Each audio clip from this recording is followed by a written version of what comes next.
Pour aider cette chaîne, partagez, likez, commentez, et puis peut-être, aidez-nous sur Tipeee. Alors bonjour mes chers abonnés, c'est la revue de presse numéro 581 du 5 septembre 2025. Alors que veulent-ils vraiment, ces Européens? Que veut M. Macron vraiment? Quand ils ont fait cette réunion hier à l'Élysée, ils savaient très bien que la Russie allait refuser leurs offres. Elle allait refuser que les gens de l'OTAN, la France ou d'autres aillent en Ukraine avec des troupes. Ils le savaient. Ils le savaient depuis le début, puisque M. Poutine s'est déjà exprimé là-dessus je ne sais combien de fois.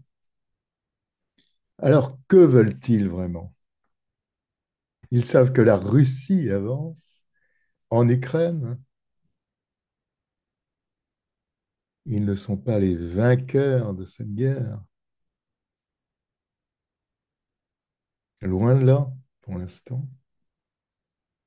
Mais ils veulent imposer leurs conditions. Que veulent-ils vraiment? Veulent-ils que les Ukrainiens continuent à se massacrer? Veulent-ils encore que l'on puisse continuer cette guerre jusqu'aux derniers Ukrainiens? Comme le disait un sénateur américain, je ne sais pas, c'est vraiment complètement absurde. Alors d'autre part, je voulais vous dire que samedi, donc demain, il va y avoir un direct sur les médias, oui, sur les médias russes à 21h. Et j'aimerais que vous puissiez me poser des questions, nous poser des questions avant ce direct. Vous pouvez nous poser cette question en commentaire, nous les verrons déjà, ou alors pendant le direct. Voilà, mes chers abonnés. Ah, un article du New York Times qui nous décrit une opération secrète en Corée du Nord. C'est assez croustillant. Il est sur mon Patreon. Eh bien, mes chers abonnés, à bientôt. C'est la revue de presse numéro 581 du 5 septembre 2025. Au revoir. En ce qui concerne le déploiement potentiel de troupes en Ukraine, c'était l'une des raisons pour lesquelles l'Ukraine voulait entrer dans l'OTAN. S'il devait y avoir un quelconque déploiement de forces en Ukraine, surtout maintenant avec les combats en cours, nous considérerions ces troupes comme des cibles légitimes. Vous savez, il ferait bien de jeter un coup d'œil dans le rétroviseur, car leurs bases politiques s'effondrent dans chacun de leurs pays respectifs. Je ne vois pas Macron, Starmer ou Merz tenir encore très longtemps. Vous savez, l'économie allemande est en chute libre. La Grande-Bretagne est au bord de la révolte ouverte. Et la France ne va guère mieux. Et ce sont ces personnes qui sont censées se mobiliser et d'une manière ou d'une autre, construire une armée européenne viable. Nous savons qu'ils n'ont pas d'armée européenne. C'est pourquoi je pense que von der Leyen a déclaré récemment dans un discours que l'armée ukrainienne est la première véritable armée européenne. Vraiment? Parce que c'est nous qui les avons formés.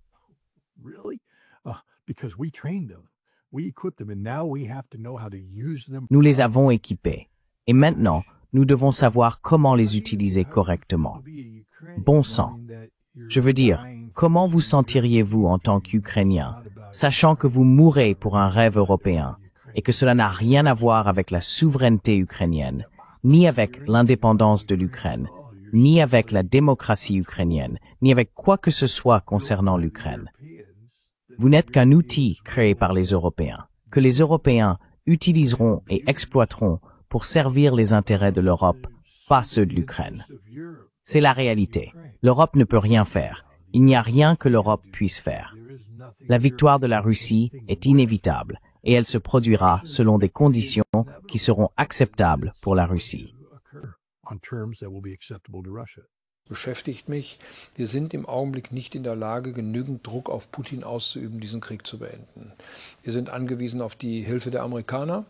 Wir sehen, dass China, Indien, Brasilien, andere Länder der Welt sich sogar mit Russland offen zeigen und eine neue Partnerschaft dort entsteht mit diesem sogenannten Shanghai-Format.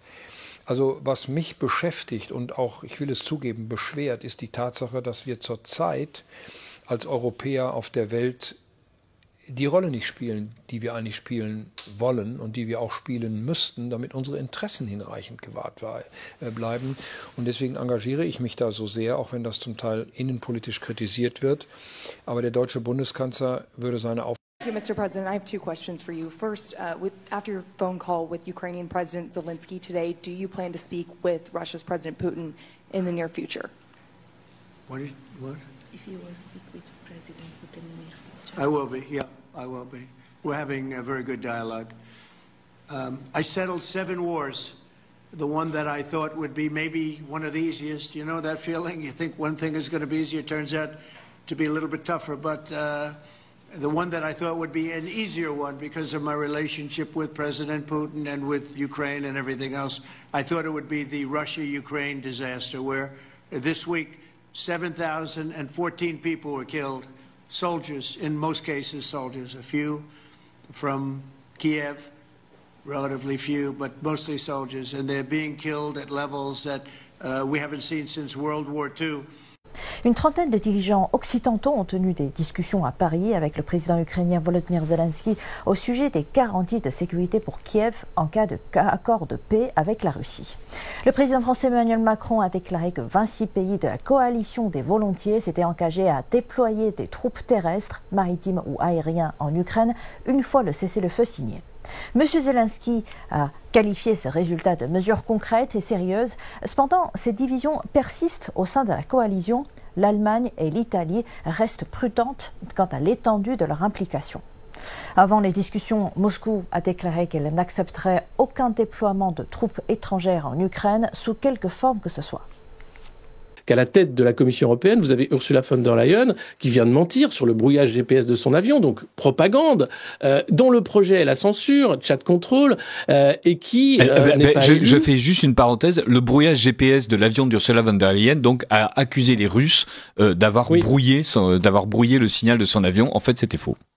C'était totalement faux, et pourtant toute la presse mainstream a fait écho de ce mensonge d'Ursula von der Leyen. C'est pas son premier mensonge, ce sera pas son dernier, comme étant bien sûr un scandale, une déclaration de guerre.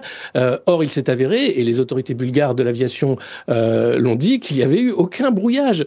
Et le jour même, Flight Radar l'avait dit également.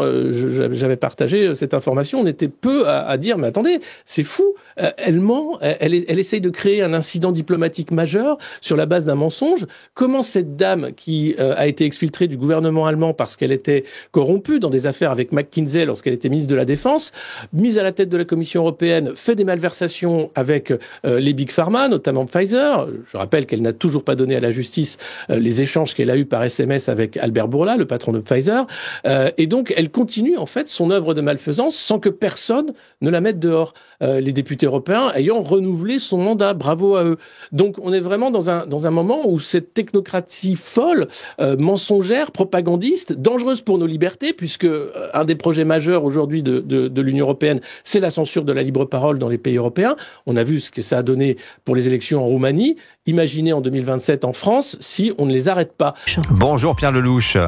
Bonjour Monsieur Pavenko. Bienvenue à vous sur Europe 1. Je cite votre dernier ouvrage en date, Engrenage, la guerre d'Ukraine et le basculement du monde, paru l'an dernier, livre toujours d'actualité.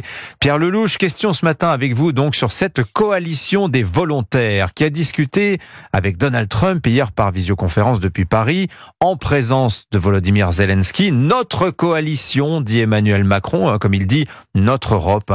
Peut-être pour commencer tout simplement, Pierre Lelouch, qu'est-ce que c'est que cette coalition des volontaires et ça, qui donne l'impression qu'on va partir à la guerre pour l'Ukraine, hein?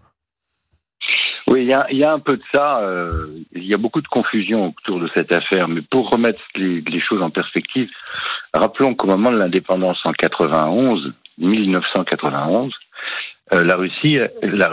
l'Ukraine, avait sur son sol encore 5000 armes nucléaires. Les Américains, nous, les Anglais, tout le monde a fait en sorte que ces armes soient rendues, entre guillemets, à la Russie. En échange d'un bout de papier, qui était la garantie de sécurité de l'époque. D'ailleurs, je publie la lettre de François Mitterrand à l'époque à l'Ukrainien. Ça tient en un paragraphe. En cas d'agression contre l'Ukraine, on téléphonera au Conseil de sécurité. 20 ans plus tard, lors de la prise de la Crimée, donc ça c'était 94. 2014, la prise de la Crimée, et naturellement, personne ne bouge. Donc les Ukrainiens aujourd'hui, et ils ne sont pas les seuls, pensent que pour que la paix soit stable, il faut donner des garanties de sécurité à l'Ukraine.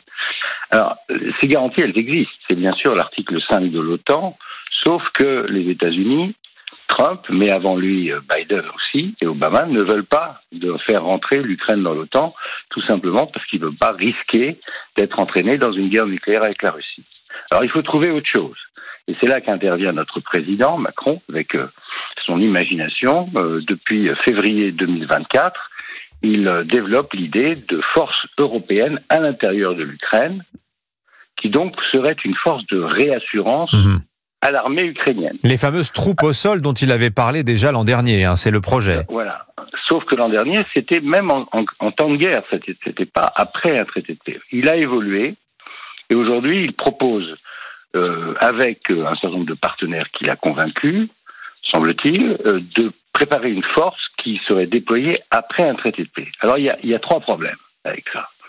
Le premier, c'est que ces forces européennes sont très modestes, quelques milliers d'hommes, peut-être 10, 15 000, 20 000 hommes, entre les Français et les Britanniques surtout, mais il faudrait les protéger. Donc ils ont besoin de la couverture aérienne américaine, du renseignement américain et de la logistique américaine. Et là, surtout ça, Trump se fait tirer l'oreille, il est très prudent et il est encore très vague.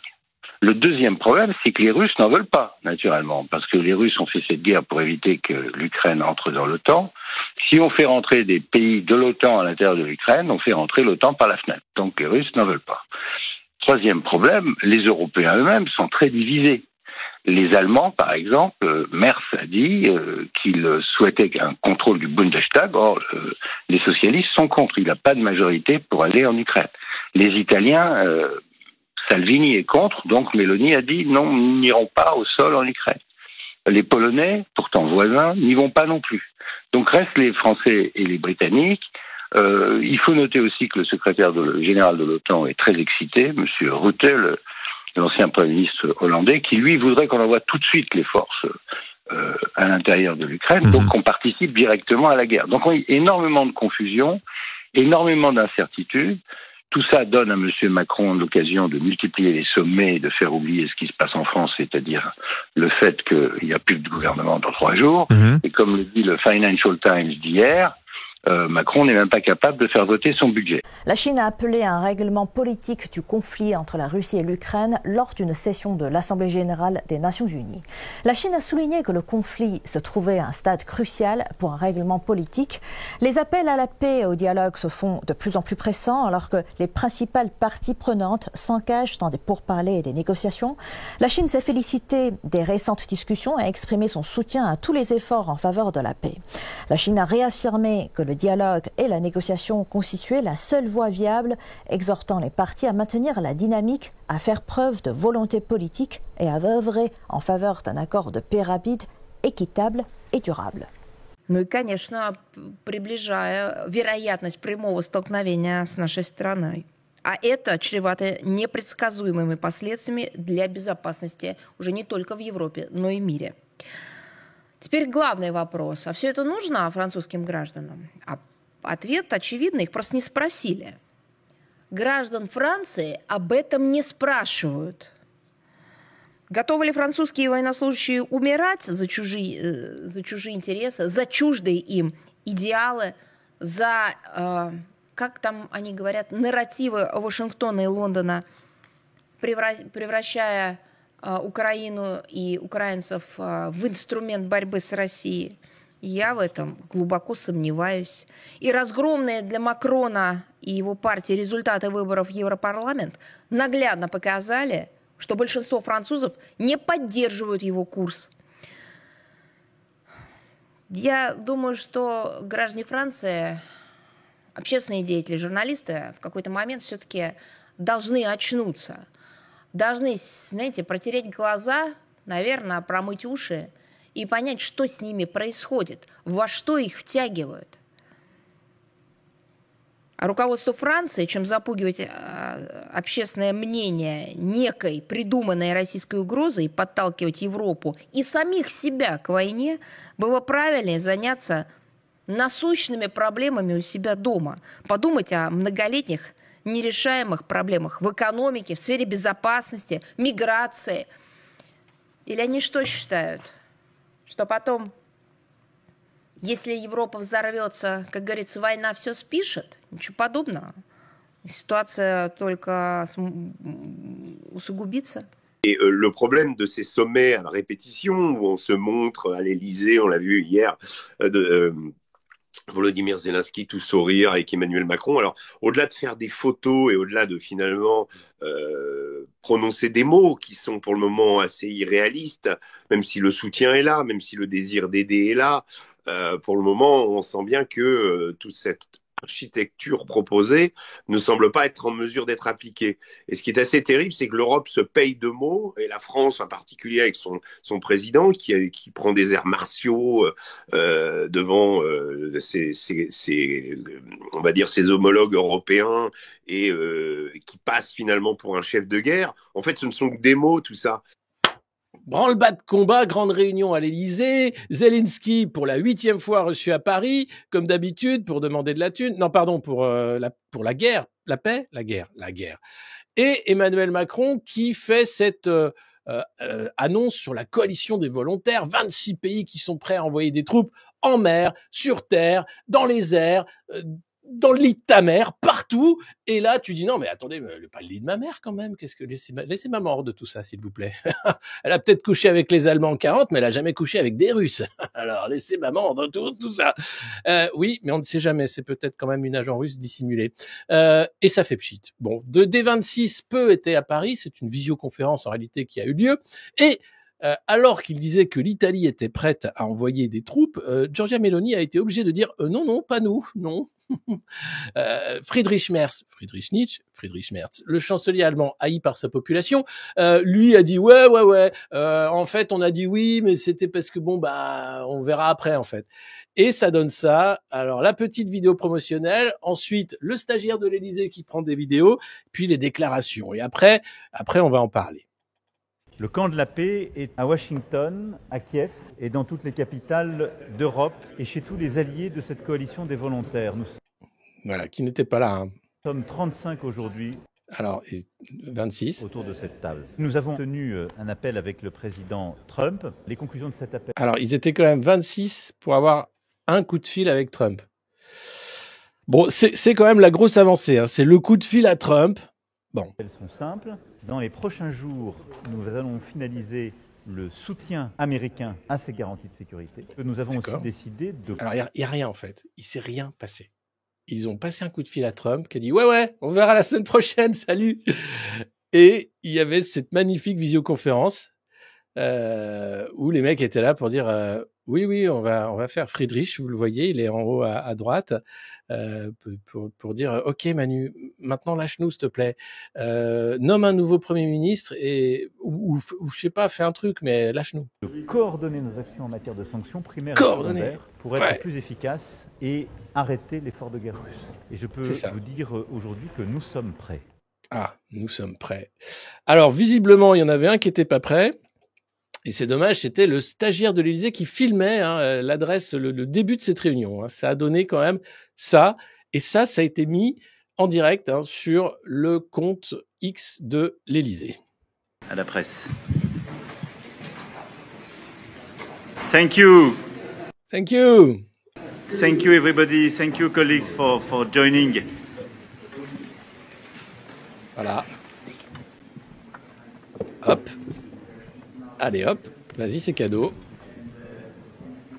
Kevin, tu es en train de filmer par terre. C'est la moquette à Brigitte. Kevin, tu filmes des chaussures. En gros plan, Kevin. Arrête, dézoome. Coupe le live. Kevin, qu'est-ce que tu fous, putain? Arrête, t'es en direct. Le mec a oublié donc qu'il était en direct. Et il y a eu ça, donc, en direct. Alors, comment comprenez-vous la rhétorique des Européens? Parce qu'ils parlent toujours de l'adhésion à l'OTAN, de garanties de sécurité, ils veulent des réparations. Ils disent aussi, l'Ukraine peut encore gagner, mais même lorsqu'ils affirment qu'il faut envoyer des troupes en Ukraine, qu'ils sont prêts, dès que ces déclarations sont faites par l'UMEBA, il y a eu, je crois, la ministre allemande de la Défense qui a déclaré que l'UNDOER n'a pas de mandat pour envoyer des troupes, que les Américains n'assureraient pas la couverture, et même si tout cela fonctionnait, nous n'avons pas vraiment les troupes nécessaires. Alors, comment comprenez-vous ce que font les Européens en ce moment? Cela ne semble pas très authentique, ou il ne semble pas très probable qu'ils puissent mettre à exécution ce qu'ils menacent de faire.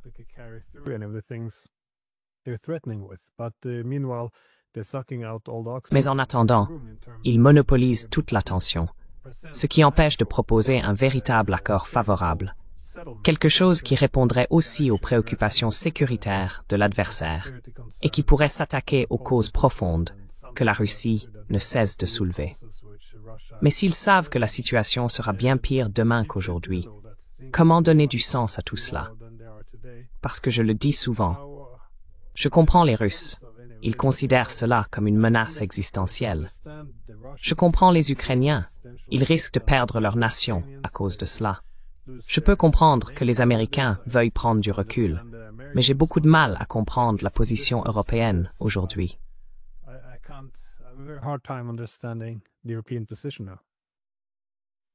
Les forces russes consolident leur percée près de Chandrigolovo et progressent désormais le long de la rivière Nitrius. De nouvelles positions ont été prises, marquant une avancée stratégique en direction de Krasnolimansk. L'Ukraine, elle n'a pas choisi la guerre. Elle a aussi accepté la proposition du président Trump d'un cessez-le-feu inconditionnel dès le 11 mars dernier à Riyad. Depuis, la Russie n'a eu de cesse de multiplier les faux semblants, les fausses ouvertures, les manœuvres dilatoires en essayant de gagner du temps, en s'accrochant aux mêmes éléments de langage éculés, aux mêmes objectifs révisionnistes, impérialistes, cherchant à limiter la souveraineté de ses voisins. Donc lui, vraiment, il veut insulter la Russie, il veut y aller, il veut y aller. Il veut être le champion, vraiment, de la cause ukrainienne, quitte à aller vraiment, il y va.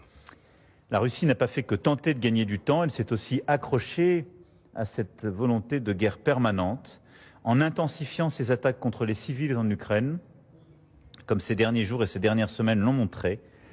Alors, il oublie de dire que l'Ukraine a également frappé des civils et des infrastructures pétrolières en Russie. C'est la guerre. Les deux camps envoient des bombes. Avec des bilans très lourds et inacceptables, en continuant de lancer ses troupes et celles supplétives d'un pays qui est au banc de la communauté internationale pour gagner quelques kilomètres carrés supplémentaires au prix de pertes inouïes. On ne connaît pas le bilan précis de cette guerre, mais on sait que la Russie a perdu dans son dessein plus d'1 million de soldats tués ou blessés pour conquérir moins d'1% du territoire ukrainien depuis novembre 2022. Alors c'est faux. Alors ça, c'est une énorme fake news, tout simplement, puisque en réalité, ce que vient de dire Macron est de la désinformation et de la propagande pure et simple. Les pertes russes, qui sont chiffrées à plus d'1 million, ne sont pas prouvées. C'est une estimation ukrainienne et occidentale. On parle de 200 000 de chaque côté, 500 000 peut-être. La notion de moins de 1% du territoire est totalement fausse. Emmanuel Macron, donc, vient encore une fois de mentir. Mais bon, ça, vous allez me dire, on a l'habitude. Oui, mais quand même, à chaque fois, ça fait bizarre. Tu te dis quand même. Et donc, c'est plutôt 18 et 20% du territoire ukrainien qui est actuellement occupé par la Russie. Et voilà, donc c'est tout simplement une citation inexacte ou trompeuse qui minimise considérablement la réalité. Il est question bien sûr de déni de réalité. Avec Emmanuel Macron, il vit dans un monde parallèle où il invente une réalité. Ensuite, il veut que cette propagande fasse état de réalité. Mais quand vous avez Ursula von der Leyen qui ment éhontément sur le fait que les Russes aient attaqué le GPS de son avion pour le brouiller, et que la presse mainstream reprend ce mensonge comme de l'information, tout ça pour créer un casus belli, évidemment, c'est démenti dans la foulée par les experts de l'aviation, Flight Radar, et aujourd'hui par les autorités bulgares. On en parlera tout à l'heure. Mais ça veut dire que aujourd'hui, les leaders européens cherchent par tous les moyens la capacité de continuer ou d'intensifier cette guerre. Ce qui ne doit pas être, je pense, l'objectif de Donald Trump. C'est d'ailleurs pour ça qu'il a répondu poliment au téléphone pour dire oui, on en parlera la semaine prochaine. C'est que les élites politiques et économiques européennes ont fonctionné pendant des décennies sous le parapluie de la protection américaine, des garanties de sécurité américaines et du soutien économique des États-Unis. Elles ne peuvent pas exister sans l'appui des États-Unis. Elles ne connaissent pas d'autres modes de fonctionnement. Elles sont incapables d'agir en tant qu'entité souveraine avec une véritable indépendance. Donc, lorsque vous avez des politiciens qui ont atteint leur maturité politique, en opérant selon certaines hypothèses qui étaient vraies depuis des décennies, et que ces hypothèses ne sont plus viables, comme la garantie que l'Amérique vous soutiendra toujours,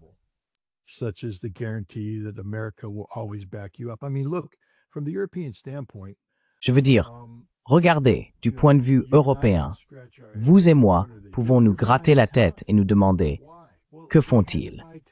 Ils gagnent du temps. Pourquoi? Eh bien, ils ont déjà dû gagner du temps une fois auparavant. Rappelez-vous, ce n'est pas la première fois que Donald Trump se retrouve dans cette situation.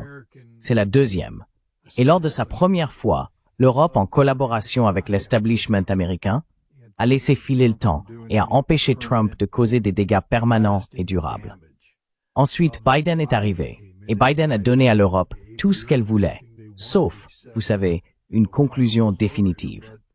Mais vous savez, il a réussi à engager les Européens à fond dans ce conflit ukrainien. Je veux dire, il a convaincu les Allemands de le laisser faire exploser un gazoduc et de détruire leur économie.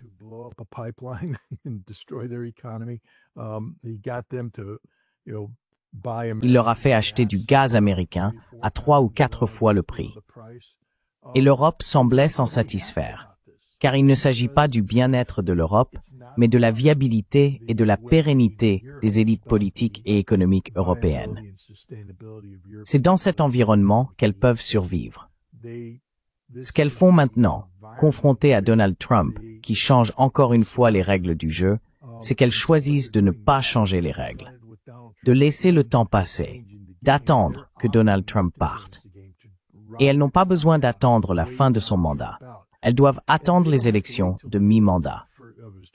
Vous voyez, si les démocrates, si l'opposition parviennent à prendre le contrôle d'au moins une des deux chambres du Congrès, Trump se retrouve alors paralysé. Vous avez fait de nombreuses déclarations pour dire que la Russie était une démocratie et qu'elle avait un super président. Aujourd'hui, pas exactement dit pas ça, exactement ça, mais c'était quand même l'esprit. Voilà. Et aujourd'hui, vous pensez quoi de la Russie? Je pense toujours la même chose, c'est-à-dire que je ne soutiens pas la Russie, je pense que je soutiens l'intérêt de la France. L'intérêt de la France, c'est pas de coller à la politique, pardonnez-moi, estonienne, lituanienne, c'est d'avoir une politique indépendante. La France, c'est pas n'importe quoi. Au sein des 27 pays de l'Union européenne, on est les seuls à avoir l'arme nucléaire. On est les seuls à être membres du Conseil de sécurité. On a nos propres intérêts. Vous savez, le dernier soldat du tsar a quitté Paris en 1815, il y a plus de 2 siècles. Le dernier char soviétique a quitté Varsovie, Tallinn ou Vilnius il y a 30 ans. Et donc je comprends que quand on soit polonais, estonien, lituanien, on n'a pas la même perception de la Russie. En plus, la géographie fait que, soyons clairs, la Russie représente aucun danger pour nous militairement, vu les distances. Donc voilà, moi ce que je pense, c'est qu'on doit avoir de bons rapports avec la Russie. Et je regrette cette guerre. Je pense que c'est une erreur. Je pense que c'est une guerre ou une invasion? Comment? C'est une guerre ou une invasion? C'est une guerre. Enfin, on va pas jouer sur les mots. Une guerre ou une invasion? C'est pas la même chose. Là, c'est pas la même chose parce qu'il y a un pays. Et c'est une guerre qui a commencé, monsieur. C'est une guerre qui a commencé en 2014. Oui. Voilà. Oui, avec tout le monde la découvre aujourd'hui. Depuis 2014. Il n'y a pas d'agression des Russes, selon vous, que de. Depuis 2014, une partie des Ukrainiens dans le Donbass sont bombardés par d'autres Ukrainiens. Et tout le monde s'en est moqué en Occident. La leçon de tout ça, c'est quoi? C'est que les conflits dits gelés, un jour ils dégèlent. On l'a vu d'ailleurs dans le Caucase avec l'Arménie et l'Azerbaïdjan. On le voit là. Aujourd'hui, les Ukrainiens sont au moins aussi responsables que les Russes de cette guerre, selon vous? Absolument. Je pense que si les accords de Minsk avaient été respectés, si d'ailleurs la France, Je salue François Hollande, ça m'arrive rarement, qui avait obtenu avec Mme Merkel ces accords de Minsk. Eh bien, si M. Macron les avait fait respecter, on aurait aujourd'hui la paix. Je vous rappelle que ce qui était prévu, c'était une autonomie relative des territoires de Donetsk ou de Lugansk. Donc, de toute façon, les Russes sont victimes aussi d'une agression. Non, je n'ai jamais dit ça. Je dis qu'une partie de la population ukrainienne est victime d'une véritable discrimination. C'est ce qui a commencé en 2014. 2014, soyons sérieux 2 minutes, quoi. En réalité, on est dans une sorte de guerre secrète depuis 2014 entre les pays de l'OTAN et la Russie. Et cette guerre-là, que je regrette, qui n'est pas dans l'intérêt de la France, et je le dis très clairement, on n'a pas intérêt à s'en mêler. Ce qui se passe dans le Donbass ou à Lugansk, ça n'a rien à voir avec la France. Selon vous, la Russie est une démocratie, une vraie démocratie. Vous le pensez toujours? Je pense que la Russie aujourd'hui est certainement plus démocratique, par exemple, que l'Arabie Saoudite, plus démocratique que l'Algérie, où aujourd'hui le Irak a été complètement, pardonnez-moi, mis sous boisseau, et où M. Macron va faire des mamours. La démocratie est un pays qui a des traditions qui n'ont rien à voir avec la démocratie française. Soyons clairs. C'est un pays gigantesque, vous le savez comme moi. Oui. C'est un pays avec des conditions très rudes. Et c'est un pays qui a une histoire qui n'est pas la même que la nôtre. Est-ce que c'est une démocratie comme la France? Bien sûr que non. Est-ce que c'est une démocratie autoritaire? Voilà, que ça plaise ou non. Mais pitié, quand on fait des leçons de morale, il faut les avoir pour tous. Quand on va lécher les babouches au Qatar, embrasser en Algérie, saluer monsieur MBS en Arabie Saoudite, après on ne dit pas « Ah mais celui-là, il n'est pas démocratique ». Voilà, il faut savoir, quand on a des principes, monsieur, on les applique pour tout le monde. On ne les fait pas à la carte. Les sanctions économiques qui pèsent lourdement sur la Russie et qui entravent même partiellement son activité militaire en Ukraine, sans doute, vous auriez les manettes, vous les levez. J'ai toujours dit, et j'ai été l'un des rares à ne jamais les voter. Et je vais vous poser une colle, allez, une fois en inverse. Allons-y. Est-ce que vous pouvez me sortir un pays, tous les deux, qui a changé sa politique une fois dans l'histoire, après des sanctions économiques? Ceux qui me viennent à l'esprit, non. L'Iran, par exemple, jamais. Voilà, merci. Finalement, on se retrouve. Oui. Je vais vous répondre. L'Iran, depuis 30 ans, sous sanctions, jamais changé. Cuba, depuis 1962. Et en face, c'est les Américains face aux petits Cubains. C'est pas n'importe qui. Jamais changé. Et puis, on pourrait multiplier les exemples. Voilà. Les sanctions n'ont jamais fait plier un pays. Monsieur Mariani, pourquoi, si vous permettez, pourquoi ça ne peut plus marcher, les sanctions? C'est une arme du siècle dernier. Combien de pays appliquent les sanctions? Un peu moins de 40. En gros, les Occidentaux. Oui. D'accord? Il y a 200 pays sur la planète. C'est-à-dire qu'il y en a 160 qui ne les appliquent pas, 40 qui les appliquent. Kiev produit aujourd'hui l'essentiel de l'armement et des munitions consommées sur son territoire. Soyons clairs, il s'agit probablement de l'une des plus spectaculaires transformations d'industrie jamais réalisées par une nation depuis la Seconde Guerre mondiale. Mais attention, les composants, la matière première et surtout les fonds nécessaires à faire tourner ces industries qui ne demandent qu'à croître viennent majoritairement des pays qui soutiennent l'Ukraine, les États-Unis en tête. Et donc, pour répondre directement à votre question, ce que demande l'Europe aujourd'hui, c'est la sanctuarisation de cette aide et si possible son augmentation. C'est de cela dont débattent les alliés en ce moment. Ensuite, même si la guerre qui se déroule sous nos yeux se traduit concrètement par des jeunes hommes qui s'entretuent, il n'en demeure pas moins que la guerre en Ukraine est devenue une guerre technologique, c'est-à-dire un conflit dans lequel l'information à caractère stratégique, mais surtout tactique, est indispensable. L'imagerie satellite, les nouvelles technologies liées à l'emploi des drones, le brouillage jusqu'à l'intelligence artificielle sont quelques-unes des clés de la domination d'une armée désormais sur le champ de bataille ukrainien. Voilà donc la liste de courses que les Européens vont présenter aux Américains dans les tout prochains jours, puisque de son côté, Vladimir Poutine, lui, peut compter exactement dans ces mêmes domaines sur le soutien chinois, nord-coréen et même iranien. Sur les 71 milliards d'avoirs russes qu'on a gelés, on vient de s'apercevoir qu'il en manque 45 milliards et on ne sait pas où ils sont. C'est quand même fabuleux, quoi. Non, mais ouais. Et tout peut pas être dans le fonds Marianne, tout peut pas être dans les. On n'a que quelques détournements qui sont même pas réglés, mais voilà, il nous manque quand même quelques milliards à la note. Mais on a un Mozart de la finance, mais plutôt un Mozart de l'escamotage de l'argent public. Oui, je pense que les 45 milliards ne sont pas perdus pour tout le monde, malheureusement. Ouais. Est-ce que nous sommes à un tournant des relations internationales? Est-ce que la tectonique des plaques qui recompose le monde géopolitique est en train d'accélérer? en effet au sommet de l'OCS, l'Organisation de coopération de Shanghai, où de nombreux chefs d'État et de gouvernement, y compris n'appartenant pas à cette organisation, se sont rendus autour du président chinois. Et puis avec mercredi, 2-3 septembre, un immense défilé militaire pour affirmer aux yeux du monde entier la puissance militaire de la Chine. Le message qu'envoient tous ces événements, c'est que le monde n'est plus dominé par les Occidentaux, c'en est une preuve supplémentaire. Lors, en fait, de l'immense défilé militaire, la Chine comme la Russie voudront montrer que le récit autour de la fin de la Seconde Guerre mondiale, de la victoire sur le nazisme, eh bien, il peut être réécrit aussi. 9 mai, Xi Jinping s'était rendu à Moscou pour le défilé de la victoire, de la fin de la guerre. Et là, en fait, Poutine lui rend la politesse et les Chinois comme les Russes veulent signifier au reste du monde que la victoire sur le nazisme et sur le japonais n'était pas uniquement une affaire occidentale, mais qu'ils y ont également largement contribué. Si le Premier ministre indien Narendra Modi n'assistera pas à des défilés militaires, il était difficile pour lui d'assister à un défilé militaire qui met en avant les armes qui aident le Pakistan à résister aux pressions militaires indiennes. En tous les cas, sa venue a montré un très fort rapprochement entre l'Inde et la Chine. Ils se sont eux-mêmes présentés comme étant des partenaires et non plus des rivaux. The statements by relevant EU officials are full of ideological biases without basic historical facts, and blatantly stoke rivalry and confrontation. This is disrespect to the history of the World War II and is not in the interest of the EU. It's preposterous and very irresponsible. China firmly opposes and deplores that, and China has hosted the events commemorating the anniversary. 80 years ago, the Chinese people made great sacrifice and great contribution to save humanity's civilization and uphold world peace. At that time, some friends from Russia, the United States, and some European countries have provided valuable support and assistance to China's resistance against aggression. Only by remembering history can we uphold peace. China has hosted the events commemorating the 80th anniversary of the victory in order to remember history, honor the fallen heroes, cherish peace, and create a better future.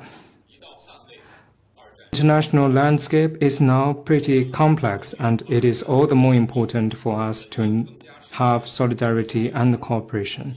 As the origin of the World War II, Europe needs to take a deeper look at history, take lessons from the history, strengthen solidarity. However, some EU leadership stick to Cold War mentality and severe ideological bias.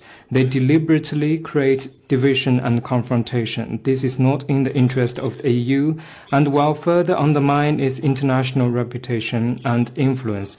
We hope these people will abandon their short-sighted prejudice, arrogance, foster a correct historical perspective of the Second World War, see China as it truly is. Correct its wrongful remarks at once, undo the negative impact, contribute more to world peace and stability and China-EU ties instead of the other way around. Si vous vous souvenez, à la fin de la guerre froide, l'objectif principal de la politique étrangère de la Russie était de s'intégrer à l'Occident, de créer une maison européenne commune ou une Europe élargie. Et puis bien sûr, au fil des décennies, nous avons vu que l'expansionnisme de l'OTAN a commencé à rapprocher la Russie de plus en plus de la Chine à la place. Après 2014, la Russie a véritablement abandonné le projet de Grande Europe au profit de ce qu'elle appelle la Grande Eurasie.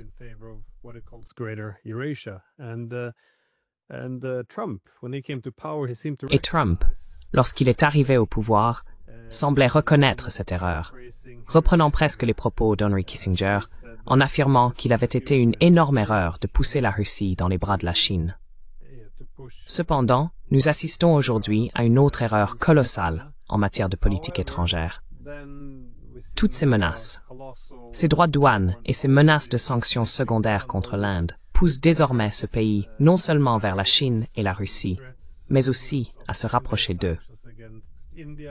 On voit donc ce rôle se concrétiser au sein de l'Organisation de coopération de Shanghai, avec des réunions en Chine et la formation de nouveaux partenariats. C'est vraiment extraordinaire. Je me demandais comment vous interprétiez toute cette situation.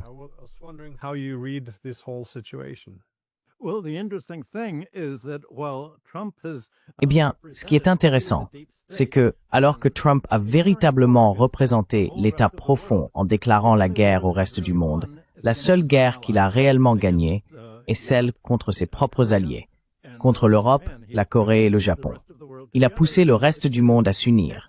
Et c'est en fait sa véritable attitude néoconservatrice, belliqueuse et guerrière qui a, d'une certaine manière, unifié le reste du monde pour prendre les mesures qu'ils prennent actuellement, à peine 6 mois après l'arrivée de Trump au pouvoir. Ce qui se passe, c'est un réalignement géopolitique, comme vous l'avez souligné. Le thème central de cette réunion de l'Organisation de coopération de Shanghai était la gouvernance mondiale. C'est ce que disait le président Xi. Et il ne s'agit pas seulement de la gouvernance des pays de l'OCS.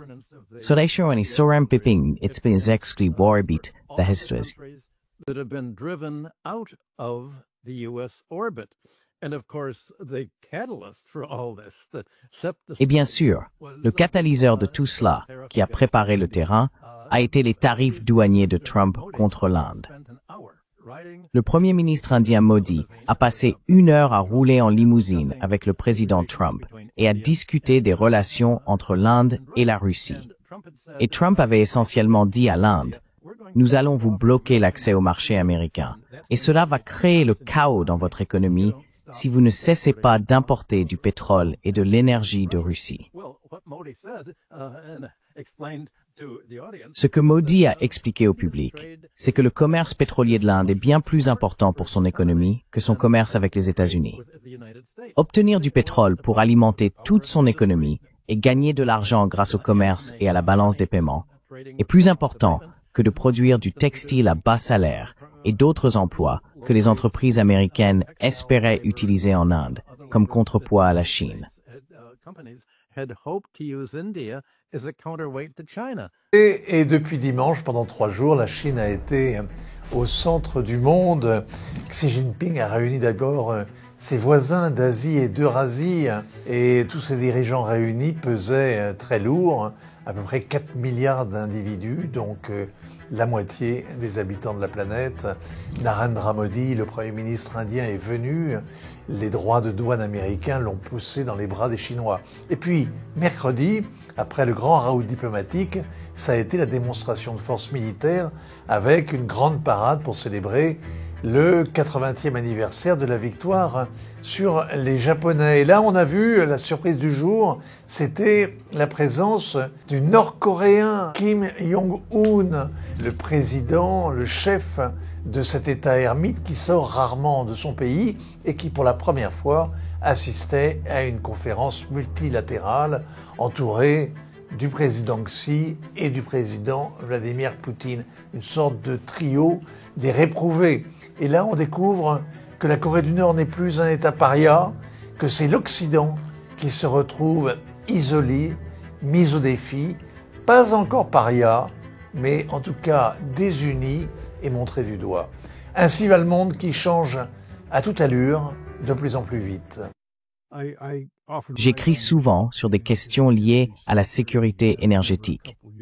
Et je me souviens qu'il y a quelques années, lorsque la Chine et la Russie ont évoqué l'idée d'un accord énergétique massif de ce type, j'ai dit, c'est le jeu, set et match. C'est fini pour l'Europe.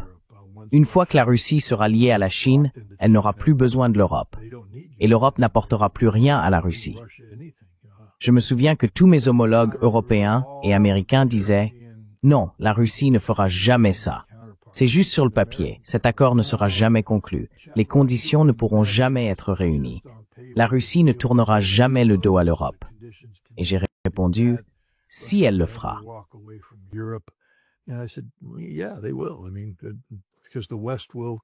Je veux dire, parce que l'Occident va continuer sur la trajectoire politique actuelle qui conduit inévitablement à la nécessité pour la Russie et la Chine de conclure cette relation. Nous y sommes. C'est fait. C'est terminé. Je veux dire, je ne sais pas ce que l'Europe pense qu'il va se passer, mais le temps où l'Europe avait accès aux réserves énergétiques de la Russie, où la Russie était la source d'énergie bon marché pour l'Europe, c'est fini. La Russie s'est désormais engagée à fournir cette ressource à la Chine. Et cela signifie que l'économie chinoise est désormais à l'abri de toute intervention énergétique occidentale. Ils n'ont plus à s'inquiéter des routes maritimes stratégiques ou de ce genre de choses.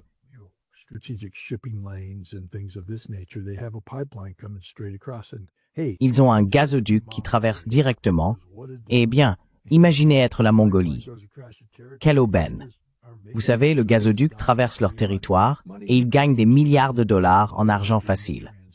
De l'argent que l'Ukraine gagnait autrefois en étant un pays de transit pour l'énergie. C'est très préoccupant pour l'Europe parce que, ironiquement, ce qui va se passer, c'est que ce gaz russe va aller en Chine et la Chine va le charger sur d'énormes méthaniers pour le transporter tout autour du monde jusqu'en Europe, qui va l'acheter à 5 fois le prix payé par la Chine. C'est la fin de l'économie européenne. Donc c'est vraiment un enjeu majeur.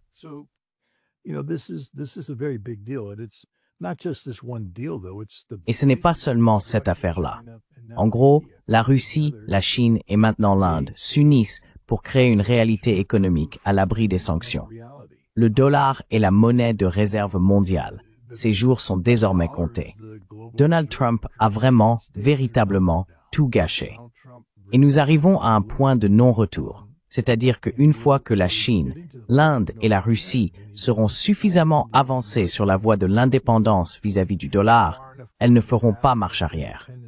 Même si les États-Unis annonçaient aujourd'hui, toutes les restrictions sur l'utilisation du dollar sont levées. Vous pouvez utiliser le dollar comme bon vous semble. Plus aucune restriction bancaire. Utilisez simplement le dollar, s'il vous plaît. Je pense que les Chinois et les Russes répondraient sans hésiter. Non, merci. Un porte-parole de l'armée israélienne déclare qu'Israël contrôle 40% de la ville de Gaza et qu'il étendra et intensifiera son opération dans les prochains jours. Les bombardements israéliens ont contraint davantage de Palestiniens à fuir leur maison, mais des milliers d'entre eux ont défié les ordres d'évacuation. Les autorités sanitaires de Gaza affirment qu'au moins 53 personnes ont été tuées jeudi par les tirs israéliens dans l'enclave. Israël a lancé son offensive sur la ville de Gaza le 10 août. Le Premier ministre israélien Benjamin Netanyahou affirme qu'elle s'inscrit dans le cadre d'un plan visant à vaincre les militants du Hamas dans la région de Gaza, où les troupes israéliennes ont mené les combats les plus intenses au début de la guerre. L'intensification de l'offensive a également suscité des critiques internationales et provoqué une inquiétude inhabituelle au sein même d'Israël. C'est une véritable partie de poker menteur qui se dispute en ce moment même entre la France et Israël sur fond de reconnaissance française à venir de l'État de Palestine. Racontez-nous, Georges, ce qu'il se passe dans les coulisses diplomatiques en ce moment. Israël menace, Paris encaisse, l'Élysée ne veut pas y croire, mais la France se tient prête à riposter tout en gardant ses cartes secrètes. Après l'annexion des colonies en Cisjordanie et le refus d'accueillir Emmanuel Macron à Tel Aviv, la dernière menace israélienne vise le consulat général de France à Jérusalem. Beaucoup plus qu'un simple consulat, c'est déjà notre quasi-ambassade auprès des Palestiniens. Israël envisage carrément de le fermer si jamais Emmanuel Macron reconnaît l'État de Palestine. Le message a été transmis à l'Élysée, ce serait une décision très grave. La France estime en droit de refuser cette fermeture. On prendrait alors des décisions extrêmement fermes, dit-on, au Quai d'Orsay. Des décisions extrêmement fermes, en langage diplomatique, c'est déjà fort. Quelles pourraient être, Georges, justement, ces décisions ? Alors personne ne veut entrer dans le détail, mais la palette des contre-mesures françaises est assez large. Fermer en représailles un consulat israélien en France, ce n'est pas suffisant. Réduire le nombre de passeports diplomatiques dont dispose Israël chez nous, possible, mais là encore, ce ne serait pas suffisant. Paris est également une base importante pour le Mossad, les services de renseignement israéliens. La France pourrait réduire le nombre d'espions israéliens dans l'Hexagone avec le risque que l'État hébreu réponde en expulsant des espions français à Tel Aviv. Le Mossad pourrait également contourner la difficulté grâce à ses alliés marocains dans l'Hexagone. Un levier plus efficace pourrait être l'expulsion de diplomates israéliens à Paris. Un autre, plus radical, serait d'alléger la protection précieuse que la France apporte à l'ambassadeur d'Israël. Si Israël veut jouer, on peut aussi jouer, lâche énigmatique un haut diplomate français. Alors on entend, Georges, que ça peut aller loin tout ça, mais en vrai, est-ce que chaque camp a vraiment intérêt à la crise ? Probablement pas. Ouais. C'est pourquoi la réponse israélienne, et on en revient aux premières menaces du printemps, pourrait être une annexion de tout ou partie de la Cisjordanie. C'est ce que réclament de nombreux ministres de Benjamin Netanyahou. Un de ses conseillers l'aurait d'ailleurs dit à un proche d'Emmanuel Macron. Mais il y a un risque pour Israël que Donald Trump s'y oppose. Il l'avait déjà fait à 2 reprises en 2020. Ses riches alliés du Golfe sur lesquels il compte pour ses affaires viennent de lui dire que ce serait une ligne rouge. Bref, rien n'est joué dans ce bras de fer. Réponse fin septembre, après l'Assemblée générale des Nations unies. Lorsque j'ai été embauché par la Fondation humanitaire de Gaza, il y avait 2 entités contractantes opérant sous la Fondation qui menaient effectivement l'aide humanitaire en Israël et à Gaza. L'une d'elles était Safe Reach Solutions, et sous Safe Reach Solutions se trouvait une société appelée UG Solutions, qui était chargée de fournir une sécurité armée pour livrer et sécuriser la nourriture. J'ai été embauché par UG Solutions en tant que contractuel de sécurité pour sécuriser les livraisons de nourriture ainsi que les sites de distribution. On m'a expliqué que la Fondation humanitaire de Gaza allait reprendre l'ensemble de la présence onusienne et assurer une distribution alimentaire communautaire.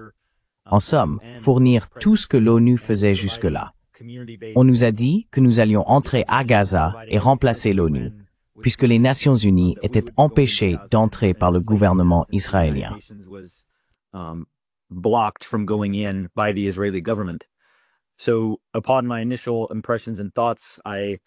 Donc, d'après mes premières impressions et réflexions, je voulais vraiment participer à nourrir et à fournir de la nourriture aux personnes qui étaient dans un besoin désespéré. À ce moment-là, il ne faisait aucun doute dans mon esprit que les habitants de Gaza étaient affamés, qu'il y avait un besoin et qu'il était absolument nécessaire d'apporter de la nourriture, de l'eau, du lait infantile et tout ce dont une société a besoin pour fonctionner. Et cela n'entrait pas. Peu importe qui bloquait qui, ou qui pouvait ou ne pouvait pas entrer. Toutes ces décisions dépassaient largement mon contrôle. J'ai estimé que ce que je pouvais contrôler, c'était au moins de participer à l'approvisionnement alimentaire des Palestiniens de Gaza. C'est ainsi que le poste m'a été présenté. C'est ainsi que j'étais prêt à entrer à Gaza. Mais ce n'était pas le cas. Pourtant, c'est ce que j'avais supposé. Concernant l'aide elle-même et l'aide sur les sites, nous ne prenions pas le contrôle de l'aide humanitaire communautaire, ni de l'aide humanitaire des Nations Unies.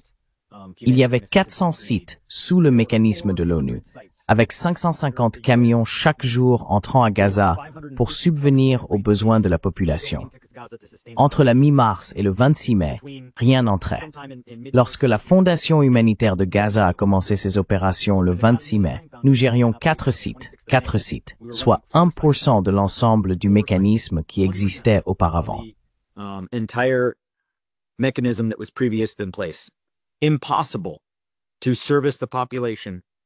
Impossible de desservir la population avec seulement 4 sites.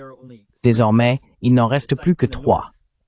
Le site du Nord, celui du corridor de Netzarim, a été fermé parce que les FDI l'ont occupé pour mener des opérations militaires dans le Nord. Ils ont utilisé cet ancien site, qui servait autrefois à la distribution, et l'ont transformé en quartier général pour les FDI opérant dans le Nord.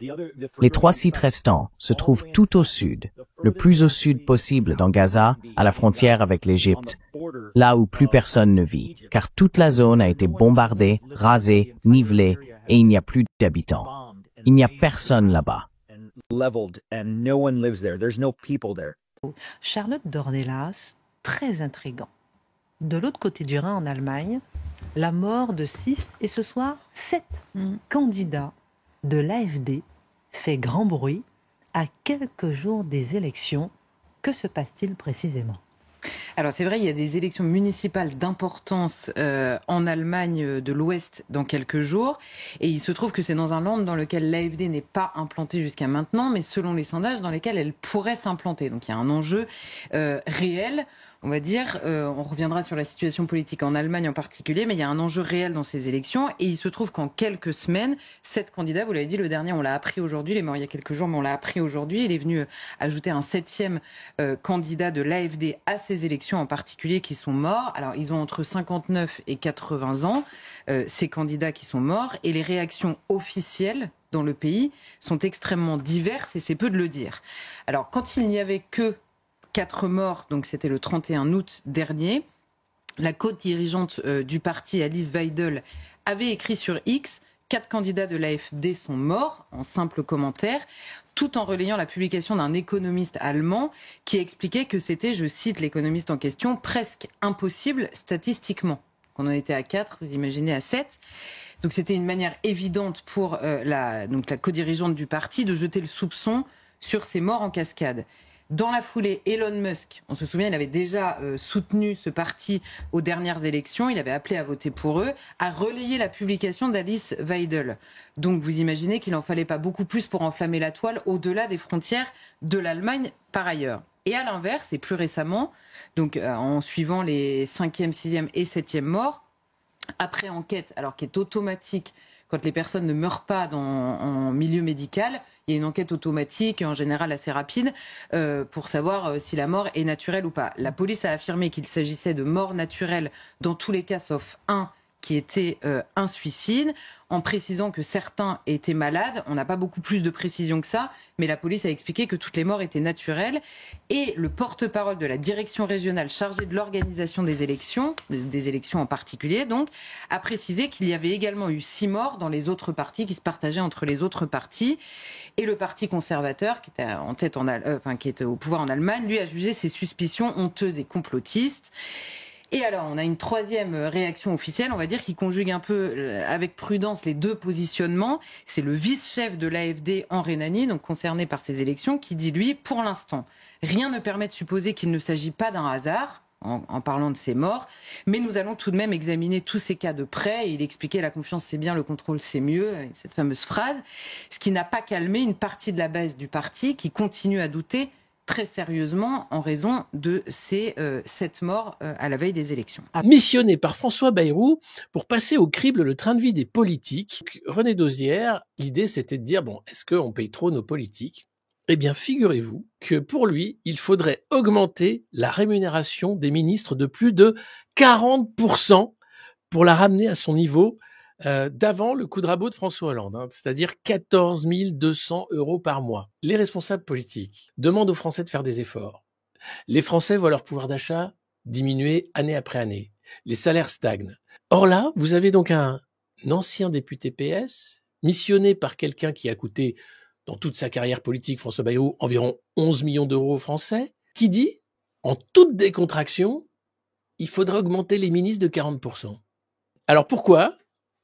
Pourquoi ? Pour faire ça aux Français ? Non, pas du tout, vous êtes mauvais esprit. Non, c'est une mesure qui vise à en finir avec le fait que des membres de cabinet puissent être mieux rémunérés que leurs ministres. Parce qu'en fait, la note de René Dosière explique que nos dirigeants sont plutôt moins rémunérés qu'à l'étranger. Oui, alors peut-être qu'ils sont moins payés qu'à l'étranger, mais en revanche, la corruption bat son plein, et quand ils sont pris la main dans le sac, ils restent. C'est toute la différence. Vous savez, quand vous êtes ministre en Norvège, si jamais vous avez eu le malheur d'acheter une barre chocolatée avec vos émoluments de ministre, vous démissionnez. Quand vous êtes, par exemple, à la tête de l'INA, et que vous achetez de la coke, ah non, bon, il a démissionné. Mais tiens, prenons les frais de taxi. Vous êtes promu ensuite au ministère de la Culture. Rachida Dati, qui a planqué 600 000 € de bijoux, ça l'empêche pas de se présenter à la mairie de Paris. Emmanuel Macron, qui a planqué sa fortune de la banque Rothschild, investi en partie dans la décoration intérieure de la maison du Touquet, qui a été vendue 3 fois son prix. Mais aucune enquête n'est allée chercher l'argent caché d'Emmanuel Macron. Il a été président de la République. Donc vous avez quand même un ex-député PS, missionné par François Bayrou, qui ose sortir qu'il faut augmenter de 40% la rémunération des ministres. Et quand vous gueulez, ils vont vous traiter de populiste ou de démago. Je rappelle qu'en France, on paye les anciens premiers ministres environ 200 000 € par an, simplement pour leurs frais de transport et des frais divers. C'est-à-dire qu'on paye les costumes de Bernard Cazeneuve, resté 6 mois Premier ministre, qu'on paye la future campagne possible de Dominique de Villepin, qui a privatisé les autoroutes, et qu'on va payer Gabriel Attal également. Ces gens-là sont millionnaires. Ils ont des cabinets de conseil, des fortunes familiales, ils n'ont aucun problème dans la vie quotidienne. D'ailleurs, ils ne savent pas ce que c'est. Comment ces gens-là, donc le fameux René Dosière, sont-ils capables de sortir de tels rapports, compte tenu de la situation calamiteuse des finances publiques et des demandes d'efforts répétées aux Français? C'est au-delà de la déconnexion. C'est un crachat à la gueule. C'est une des marottes du Rassemblement national, dénoncer ce que nous coûte l'Union européenne chaque année. Le RN qui estime qu'il y a là de grosses économies à faire, pas du tout, répond François Bayrou, qui affirme lui que l'Union européenne nous rapporte plus qu'elle nous coûte. Ce matin, François, vous avez donc endossé votre tenue d'arbitre. Alors ? Oui, c'est vrai qu'il faut rétablir la vérité des chiffres. Écoutez, la France paye cette année quelques 24 milliards d'euros de redevances à Bruxelles pour financer les politiques communes. Elle reçoit en retour de l'argent de ces fameuses politiques, notamment les aides à l'agriculture. Mais, contrairement à ce que déclarait François Bayrou cette semaine aux chaînes d'infos, le solde est négatif pour la France, et pas un peu, moins 9 milliards, ce qui fait de nous le deuxième contributeur net à l'Europe, derrière l'Allemagne, qui est à près de 20 milliards. En fait, le Premier ministre comptait dans les recettes de la France des prêts communautaires qu'il va falloir rembourser. Pardon, mais il additionne des choux et des carottes. Bon, mais est-ce que c'est vrai que cette contribution française va encore augmenter ? Oui. De plus de 5 milliards l'année prochaine, ce qui est extravagant. Le gouvernement tente d'imposer une année blanche aux Français, sans augmentation des dépenses, mais pour Bruxelles, c'est pas blanc du tout. Ça fait 25% d'augmentation, franchement, c'est beaucoup. Bon, mais pourtant, le gouvernement dit avoir négocié un rabais, alors on est un peu perdu, François. Écoutez, c'est inexact, là encore. La facture initiale de la France, elle a bien été réduite d'1,5 milliard parce que la Commission a été contrainte de revoir son mode de calcul par l'ensemble des pays membres. Ça n'a rien à voir avec un rabais individuel comme celui qu'ont obtenu l'Allemagne, les Pays-Bas, l'Autriche. La France est le seul pays contributeur net qui n'a pas demandé de rabais et franchement, on ne comprend pas très bien pourquoi.